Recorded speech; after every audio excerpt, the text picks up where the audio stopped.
हमारे किसान भाई का ग्रो प्लस के साथ सरसों की फसल में अनुभव। नमस्कार किसान साथियों, मैं उपेंद्र सिंह नरवरिया, ग्राम प्रतापपुरा, तहसील मैंगाँव, ज़िला भिंड से बोल रहा हूं। और इस वर्ष मैंने करीब 25 बीघा में सरसों की फसल लगाई है। सरसों की फसल और गेहूं की फसल तो हम हर साल ही लगाते हैं, लेकिन इस साल जो मैंने बदलाव किया है वो अपनी खाद में किया है। हर साल हम डीएपी का इस्तेमाल करते थे और इस साल मुझे ग्रो प्लस कोरोमंडल का जो प्रोडक्ट है उसकी जानकारी मुझे डीलर से प्राप्त हुई। तो जब डीलर ने बताया ये बहुत ही अच्छा खाद है, इसमें बोरोन, कैल्शियम और अन्य पोषक तत्व है, तो फिर मैंने इसका इंटरनेट पे भी खोजा और बाकी लोगों से भी सलाह ली।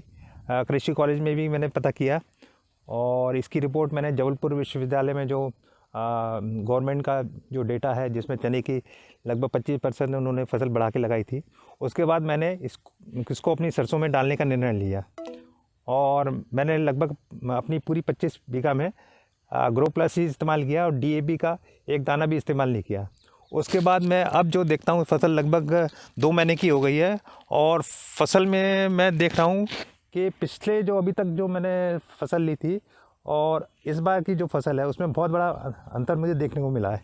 एक तो हरापन बहुत अधिक है और सबसे बड़ी चीज़ जो पत्ते का साइज़ है, जो इतना बड़ा पत्ते का साइज़ मैंने कभी देखने को नहीं मिला। आप देख सकते हैं कि कितने बड़े बड़े पत्ते हैं।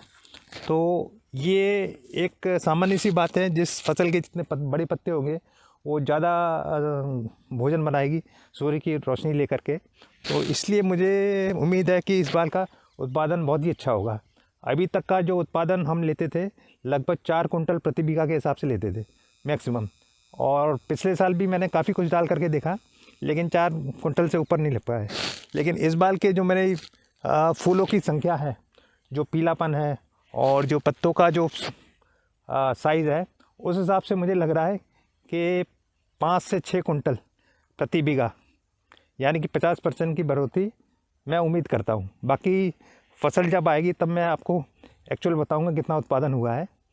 और मेरी इस प्रोडक्ट से काफ़ी उम्मीदें लग रही हैं। इस फसल में ग्रो प्लस इस्तेमाल करने के बाद मेरा तो उत्साह इतना ज़्यादा बढ़ गया है कि आगे इसके बाद मैं तुरंत मूंग की फसल लेने वाला हूं और मूंग कम से कम 20 बीघा में लगाऊंगा मैं, और उसके बाद मैं केवल ग्रो प्लस ही इस्तेमाल करूंगा।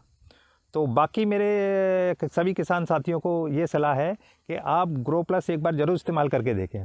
पूरे में ना सही, आपको अगर थोड़ा सा अगर संकोच है या भय लग रहा है तो कम से कम 1 बीघा में आप इसको एक प्रयोग के तौर पर ट्राई करें और बाकी डीएपी का दोनों का रिजल्ट आप कंपेयर करें। आपको अपने आप ही अंतर मालूम पड़ेगा, अपने आप ही उत्पादन में जो अंतर मालूम पड़ेगा। फिर जो निर्णय होगा वो पूर्णतः आपका निर्णय होगा, और मैं तो निर्णय ले चुका हूँ।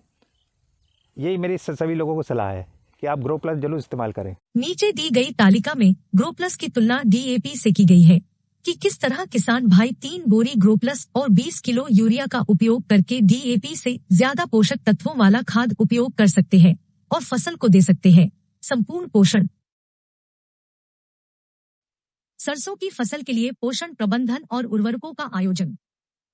अनुशंसित नत्रजन की आधी मात्रा एवं ग्रो प्लस पोटाश व गंधक की संपूर्ण मात्रा बुआई के समय खेत में अच्छी तरह मिला दें। नत्रजन की शेष बची हुई आधी मात्रा पहली सिंचाई के बाद खेत में खड़ी फसल में छिटक कर दें। ग्रो प्लस एक कोरोमंडल उत्पाद